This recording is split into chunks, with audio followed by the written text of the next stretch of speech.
Hey everyone, Brooke here. Hope that you're all staying safe and healthy during this crazy quarantine that we're in right now. I figured what better way than to spend this time hopefully giving you guys some positivity and some inspiration throughout this experience that we're going through together. I've gotten a lot of questions about going through the internship process and what it was like to land my job in Los Angeles, so I figured I'd make this video to share some advice and give you guys 10 tips on how to land your dream job.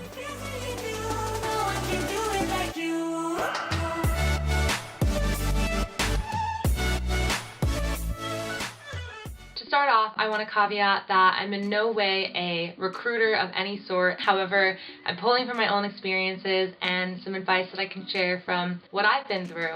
And I hope that you can take my advice and use this as a way to better yourself during this quarantine and come out even stronger than you were before. And if you have any questions, feel free to leave a comment below. Let's get started. First, some background for those of you who don't know. I live in Los Angeles, California, and I work in the entertainment industry. I'm having the time of my life, and I'm loving every moment of it. I graduated from the University of Arizona with a Bachelor's of Science degree with marketing and a minor in film and television. I had a lot of experience with extracurriculars and did a lot of fun things that led me to where I'm at today.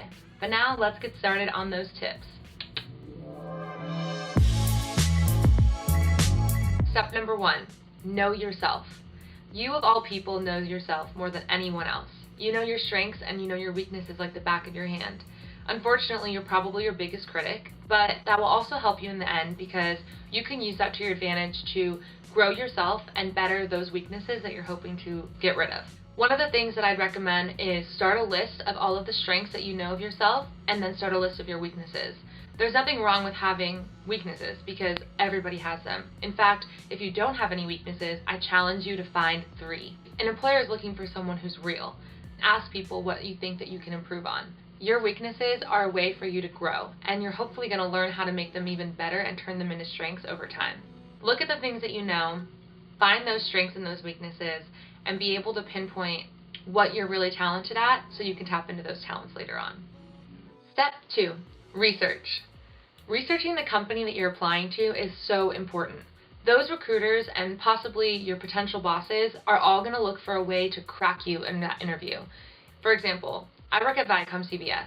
A typical question that we would ask is, what is your favorite show on the networks? It's not like you have to have every network known by the back of your hand, but looking into that company and knowing a lot about it is going to really help you in the end. I really encourage anyone looking for a job in a company or an internship to really do thorough research because it would really help you overall more than you think. This also goes into the industry itself. If you're curious about the job that you're applying to, remember that you should be curious about the industry. One thing that I would recommend is keeping up to date on news articles. Those industries that are changing all the time are really going to want to see what you know about it, and that will make you a better candidate than the next person. That leads me into my next step. Step 3, network. I think people don't realize how important it is until they start doing it, but networking is key to success in any industry. I share this advice with everyone because it comes from personal experience. LinkedIn is the #1 tool to help you get to where you want to go. Networking is there for you for a reason, so why not take advantage of it? LinkedIn is the #1 networking social site that allows you to connect with anyone in any corporate company across the globe. And it can be anyone from an associate level all the way up to an executive. So take this as a tool. You can use it to research people and learn more about what they were doing in their past career and kind of use it as a guideline. I really encourage anyone in college and sometimes even in high school, if you really want something, go get it. Your first step to mastering LinkedIn is to fill out your profile. Easy as that. Any social media site you know how to work with, so LinkedIn is no different. Fill out your site with your resume and even a few bullet points of what you've done in all of your previous jobs. With your page all set up, now people can stumble on your site and hopefully they'll be interested in what they see. But that's not the end of it there. I actually don't even think that that's the most important part of LinkedIn. I would say the messages tool is the best part. You can go onto LinkedIn and use advanced search tools to find people in your industry. You could even click on University of Arizona graduates and find people that are strictly alumni from your school. I use U of A because that's where I went to school. Go Cats. I was a marketing student, so I pretty much was interested in everything marketing related. I had no idea what I was wanting to do when I was a junior in college. Jobs that did anything related to my graduating degree, I was curious about. So I went in and I did the advanced search tool, and I found a bunch of people that were my candidates of informational interviews. Informational interviews is how you network with people. It gives you an opportunity to get to know a person in an industry and hopefully ask lots of questions. I actually had an experience myself where I networked with over 300 individuals just to learn that all these different jobs out there are way different than I thought they were. And it's not a bad thing. I think it helps you narrow down what you're looking for, and it also will hopefully get you to the right place that you need to be in. You want to find something that is meant to be where you belong, and you want to feel comfortable with the job that you're picking. When you network with people, think of that as a long-term relationship, because you don't want to just do an informational interview with someone and then never hear from them again. If you're actually looking for a job in something like a company that you're interested in, take that to your advantage as a way to grow that relationship with them, and maybe they can help you in the long run. This person could be another mentor to you to look over a resume, hopefully get you a connection to that job you're looking for. In order to set up those informationals, just use the messaging tool on LinkedIn and message those individuals you're looking to meet with, and ask them for 30 minutes of their time over the phone, or if you're in person, it's even better. You could probably do one in person too. One of the big questions I would also recommend while you're doing your networking is to ask about the company culture. This is one of those things that you can't read about or you can't really understand. You have to hear about it from someone who works there. So while you're doing your research at that company or the industry, this is your chance to learn about the culture and the real life nitty-gritty of the job. I think this is one of the best ways that I learned on kind of where I wanted to go and where I didn't. Honestly, jobs are going to change, companies are going to change, and cultures will change. So it doesn't hurt to ask questions and to learn more about a company. You really could never stop learning if you ask people and you learn from them, because their experiences are more real than anything on paper. You really should look into LinkedIn as your tool and a guidance for you to meet new people and hopefully get the experience that you're looking for. The good news is that they're more than likely happy enough to talk about themselves and their experiences through the industry. So be excited, and remember, this is a really great opportunity for you, so have fun with it too. And take notes. Step 4, say yes to every opportunity. There are going to be so many jobs and internships and things available during the school year that can help you grow your resume. And this is something that I never really considered until I was about a sophomore in college. Even if you're not a junior looking for that summer job or a senior graduating, you can still beef up your resume with experience that will make you a better candidate than the next. An example of this would be reaching out to your career coach. If you have a career coach or a counselor on your campus, this would be a really great tool for you to ask them for help. That career coach can hopefully align you with the right opportunities that are given to your school, and they can lead you in the right direction that will hopefully help you build that experience. And these are not just jobs. These are also extracurricular activities. For example, if you're into event planning, almost every single club on campus does an event of some sort. And if you really want to learn how to plan an event, you'll have an opportunity by going to a club and signing up to be an event planner there. It's a really good opportunity, and it beefs up your resume, and most recruiters are looking for people that are well-rounded and have experience outside of just a typical job. So I really encourage you to say yes and seek those opportunities that are maybe unusual. One of the examples I have is when I was a sophomore, I was reaching out to my career coach. She was able to sign me up with a marketing agency that came through our campus, and I helped promote an event for them that was campus-wide.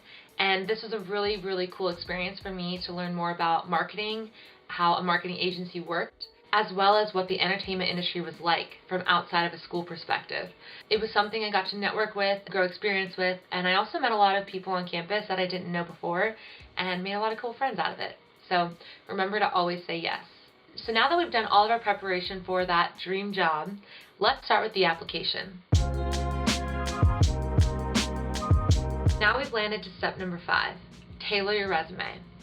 Your resume is your brand. It is literally a piece of paper that describes who you are, and an employer usually looks at it for 6 seconds. Yes, 6 seconds. The words that they use on the job description will be really helpful for you.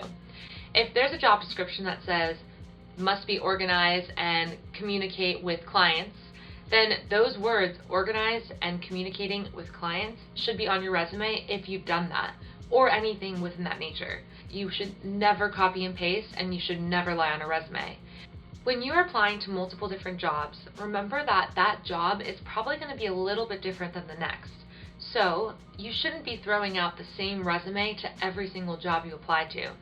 Think of that old saying of quality over quantity. You might apply to 85 different jobs, but if they're all going to be a little bit generic and your resume doesn't seem tailored to that job, you might not make it to the first round. So my recommendation is to tailor your resume to each individual job that you apply to. In some cases, a company might ask for one resume for multiple jobs, and this actually is pretty common for internships. So if you're looking for an internship or a job that only allows one resume, keep in mind that that resume might have to work for all of them. This goes back to that networking experience that you had before. If you're doing your best to figure out what you want to do and tailor your experience to one thing, it'll be better for your resume to look more to the point on what you're really good at rather than being spread out among a lot of different things. If there's a job out there that you really want, let's just say it's in social media.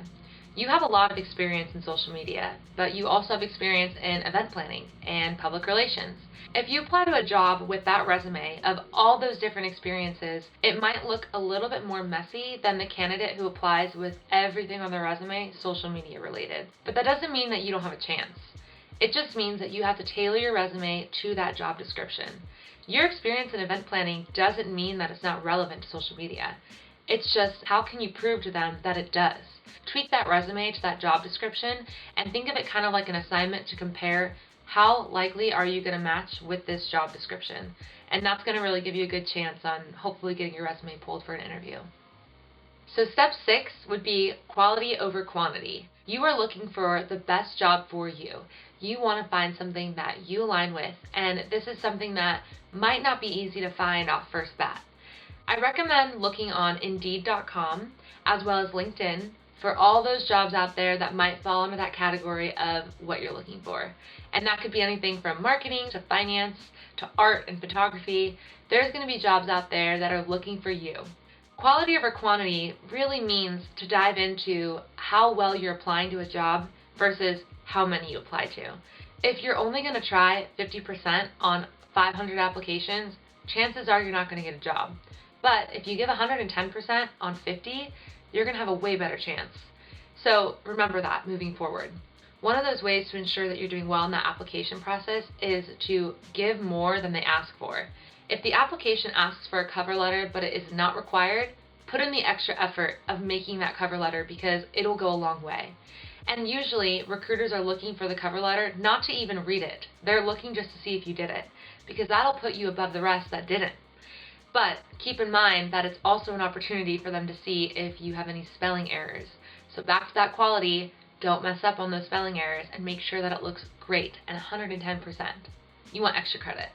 Keep your spirits positive and remember that not every job is going to respond.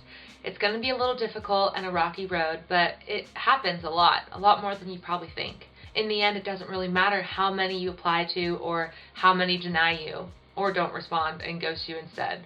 It's just that one job you're looking for you're going to get. So don't give up. This ties into my next step, number 7.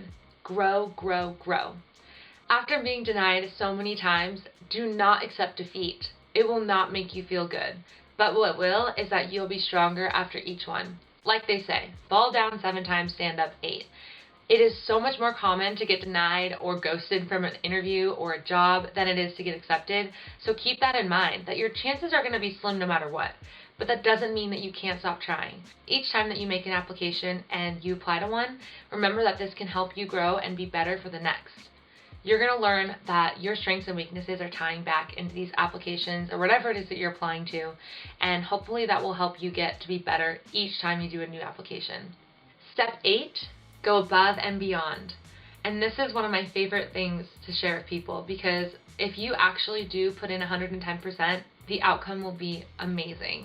Going above and beyond will really set the stage for who you are as a candidate and as a future employee. In my own personal experience, I was having a really rough time looking for an internship. It was becoming close to the time when everyone was already set to go, and it was about spring break for me. I was very shocked the next week when I received a phone call from my internship. When I was able to get that interview scheduled, I did not want to let that internship slip. I used every ounce of energy in my body to make this interview the best interview I've ever done. And in order to do that, I wanted to make sure that I was going to prove to them that I was qualified for that role. So by this point, I was doing all my research. I had done my networking, I had reached out to a few previous employees, and I got all the advice I needed to prep for my interview. By this point, I knew that what I had to do was create a slide deck. I created this slide deck to prove not only my creative skill, but also my skill with strategy and understanding of the job itself.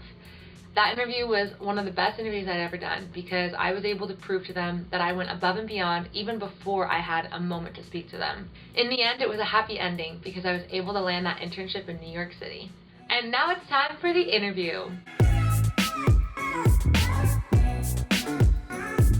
This is the best part of getting to your internship because you get a chance to meet all the people that you're interviewing with, and hopefully you'll have a chance to do it in person, but if not, a video conference will do just fine. Let's get you ready to dress to impress.